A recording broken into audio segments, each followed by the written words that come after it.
Welcome to फिल्मोजी explainer. आज मैं आपको 2015 में रिलीज हुई एक डरावनी और बेचैन कर देने वाली फिल्म दिखाने वाला हूं, the body of Anna Fritz. आगे की कहानी में कई संवेदनशील और परेशान कर देने वाले दृश्य हैं और असल डर यहीं से शुरू होता है। एक मंद रोशनी वाले अस्पताल के गलियारे में एक ट्रॉली पर रखकर एक बेहद मशहूर अभिनेत्री एना फ्रिट्ज का निर्जीव शरीर अंतिम गृह की ओर ले जाया जा रहा है।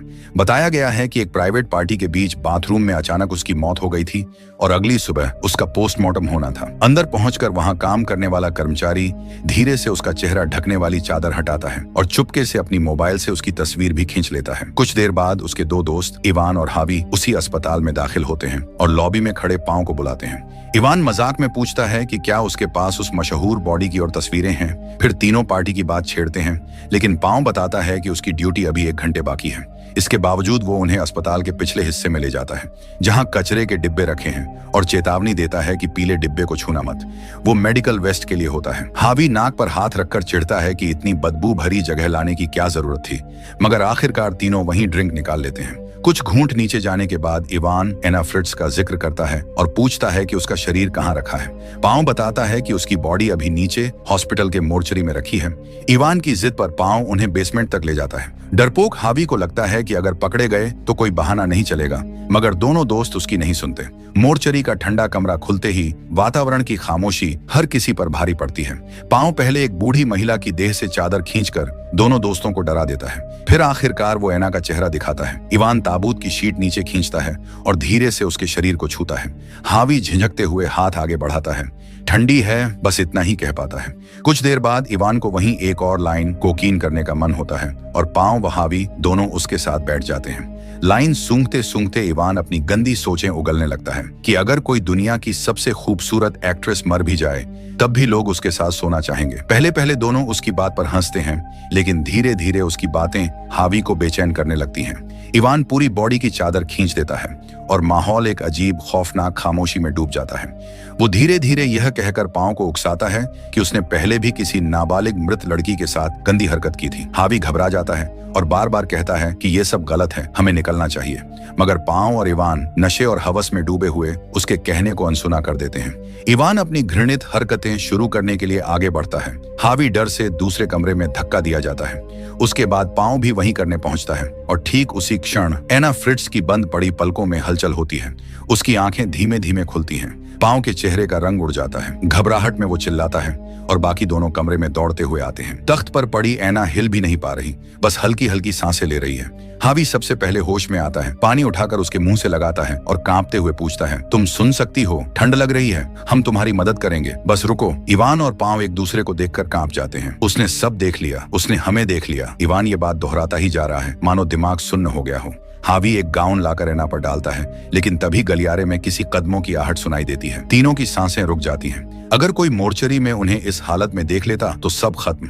मोर्चरी में किसी के आने की आहट सुनकर हावी कहता है कि उन्हें सच्चाई बतानी चाहिए, मगर इवान और पांव घबरा जाते हैं। वो तुरंत एना के चेहरे पर चादर डाल देते हैं और ठंडी फर्श पर झुककर छुप जाते हैं। एक कर्मचारी दूसरी लाश भीतर लाता है। एना पूरी ताकत से हल्की आवाज निकालकर उसे बुलाने की कोशिश करती है, पर उसका गला इतना सूखा है कि आवाज बाहर ही नहीं आती। वो कांपते हाथों से चादर हटाने में सफल तो होती है, लेकिन तब तक वह कर्मचारी बाहर जा चुका होता है। हावी तुरंत भागकर वापस उसके पास बैठता है और उसे सांत्वना देने की कोशिश करता है। इवान उसे फिर से दूसरे कमरे में भेजता है ताकि वो शांत हो सके। उधर पांव और इवान पागलों की तरह डर रहे हैं। अगर किसी ने पता लगा लिया तो वो मशहूर है, खबर चैनलों तक जाएगी, अखबारों में छपेगा। हावी समझाने की कोशिश करता है, उसे कुछ याद नहीं, उसे पता नहीं कि तुम दोनों ने क्या किया, लेकिन पांव को यकीन है कि एना ने सब देख लिया है। इवान भी डर से बड़बड़ाता है, वो बोल देगी हम गए। हावी गुस्से में चिल्लाता है कि उसे सिर्फ उसकी जिंदगी बचानी है। उसी वक्त इवान इशारों में कहता है कि सबको तो लगता है कि एना मर चुकी है। उसकी बात का मतलब साफ था, उसे मार देने का। हावी सुन्न रह जाता है। तुम पागल हो क्या? मैं ये बात सुन भी नहीं सकता। वो बाहर आता है और एना को उठाकर मोर्चरी से बाहर ले जाने की कोशिश करता है, लेकिन इवान उसे रोक लेता है। इवान रोते हुए कहता है, मुझे जेल नहीं जाना, प्लीज उसे बाहर मत ले जा। हावी चीख कर कहता है, तुम लोग समझ भी रहे हो? तुम मुझसे क्या उम्मीद कर रहे हो? एना सब सुन रही होती है और डर के मारे कांपने लगती है। हावी दरवाजा खोलने की कोशिश करता है, पर पता चलता है पांव चाबी बाहर ही छोड़ आया है। इवान और हावी की बहस इतनी बढ़ जाती है कि इवान गुस्से में आकर हावी पर हमला कर देता है। वो उसे तब तक पीटता है जब तक हावी बेहोश होकर खून से लथपथ नहीं हो जाता। पांव बड़ी मुश्किल से उसे अलग करता है। पांव हावी की सांसें चेक करता है, जिंदा है लेकिन बहुत खून बह रहा है। इवान खुद को दोष देने लगते हुए कहता है कि उन्हें किसी को बुलाना चाहिए, लेकिन फिर तुरंत कहता है कि नहीं, उन्हें उसे ऐसी जगह छोड़ देना चाहिए जहां कोई जल्द ही उसे ढूंढ ले। दोनों हावी को घसीटकर एक और कमरे में ले जाते हैं। अब वह मुश्किल से जिंदा है, सांसें बहुत धीमी। इवान पांव से कहता है कि एना को भी उस कमरे में ले चलो ताकि वे बाहर किसी से कह सकें कि दरवाजा खोल दें। पांव कहता है कि पहले सारे सबूत साफ करने होंगे। इवान हावी से कहता है, सुनो, पुलिस आई तो कुछ मत बोलना, लड़की का जिक्र बिल्कुल मत करना। इवान और पांव सफाई करने चले जाते हैं। हावी धीरे धीरे आंखें खोलता है। वो एना से माफी मांगता है, मैं मदद लाने जा रहा हूँ, लेकिन एना डरते हुए उसे रोकती है, मत हिलो, ज्यादा हिलोगे तो मर जाओगे। इसी बीच इवान और पांव वापस आते हैं। एना उन्हें बताती है कि हावी की हालत बहुत खराब है, खून रुक नहीं रहा। हावी दर्द में कहता है, चुप रहो, तुम कुछ मत बोलो। तभी वो कर्मचारी वापस मोर्चरी में आता है। इवान एना का मुंह दबा देता है और पांव तुरंत जाकर उसे संभालता है। कर्मचारी को पांव यही कहानी सुनाता है कि नाइट शिफ्ट वाले ने गलती से उन्हें मोर्चरी में बंद कर दिया था। वह आदमी एना का शरीर देखने आया था, पर उसे केवल इतना बताया जाता है कि वो यहाँ नहीं है। वह आदमी दरवाजा खोलकर बाहर चला जाता है। इवान वापस हावी के पास आता है, लेकिन अब बहुत देर हो चुकी होती है। हावी की धड़कन रुक चुकी है। एना रोने लगती है। वो एकमात्र इंसान जो उसकी मदद कर रहा था अब खत्म हो चुका है। पांव टूट जाता है। हम खत्म हो गए, पूरी जिंदगी जेल में सड़ेंगे, इवान ठंडे चेहरे से कहता है। तो हम उसकी लाश भी हटाते हैं जैसे बाकी सब हटाया है, एना कांपती आवाज में कहती है। तुम लोगों ने पहले ही बहुत गुनाह कर दिए, मैं किसी को कुछ नहीं कहूंगी, मुझे जाने दो। इवान पांव की तरफ बढ़ता है। उसकी बात मत सुनो, अब जो करेंगे वही हमारा भविष्य तय करेगा। इवान पांव को फिर से डराना शुरू करता है। तू भी हिस्सेदार है, अगर कुछ बाहर गया तो सब जान जाएंगे तूने क्या किया है। उधर एना तख्ते से खुद को नीचे उतारती है और हावी की जेबें खंगाल कर उसका फोन निकाल लेती है। इवान और पांव इस बात पर चर्चा कर रहे होते हैं कि हावी की बॉडी को हॉस्पिटल से कैसे बाहर निकाला जाए। पांव कहता है कि आपातकालीन निकास रास्ते से कचरे के डिब्बे में डालकर निकाला जा सकता है। जब वे अंदर लौटते हैं, देखते हैं एना फोन पर है। वो कहती है, मैंने अपने पिता को कॉल किया है, वो मदद लेकर आएंगे। इवान फोन छीन कर चेक करता है। वास्तव में नंबर डायल हुआ था। उसका चेहरा सख्त हो जाता है। हमें जाना होगा, अब वो यहाँ नहीं रह सकती। इवान और पांव उसे घसीटकर ऊपर की ओर ले जाते हैं। तभी हावी के फोन पर एक अनजान नंबर की कॉल आती है। इवान फोन उठाता है और पता चलता है कि कॉल कभी कनेक्ट ही नहीं हुई थी। एना झूठ बोल रही थी। वो उसे फिर से मोर्चरी में नीचे ले आते हैं। इवान गुस्से में उसे थप्पड़ मारता है और गंदी बातें कहता है। एना ठंडे स्वर में कहती है, तुम्हें तो जिंदा औरतें पसंद ही नहीं, इसलिए लाशों के साथ सोते हो। इवान पागल होकर चिल्लाता है, पांव इसे बांध दे, मैं कचरा डिब्बा लेकर आता हूँ। पांव पट्टियां काटते हुए हिचकिचाता है। एना उससे कहती है, अगर तुम इवान की बात मानोगे तो उसी के साथ जेल में सड़ जाओगे। तुमने मुझे जिंदा रखा है, मैं कुछ नहीं कहूंगी, तुम कातिल नहीं हो। पांव के हाथ कांपने लगते हैं, लेकिन अंत में वो उसे बांध देता है। एना आखिरी कोशिश करती है। इवान ने हावी को मारा, उसने उसे बचाने का कोई इरादा नहीं रखा था। पांव चौंकता है, पर तुरंत मान लेता है कि शायद वो फिर झूठ बोल रही है। वो उसका मुंह टेप से बंद कर देता है। इधर इवान कचरा डिब्बा लेने बाहर पहुंचता है, लेकिन जैसे ही वह उसे निकालने लगता है, दो नर्सें वहीं बाहर सिगरेट पीने आ जाती हैं। इवान डिब्बे के पीछे दबा खड़ा रह जाता है। बाहर आने का मौका ही नहीं मिलता।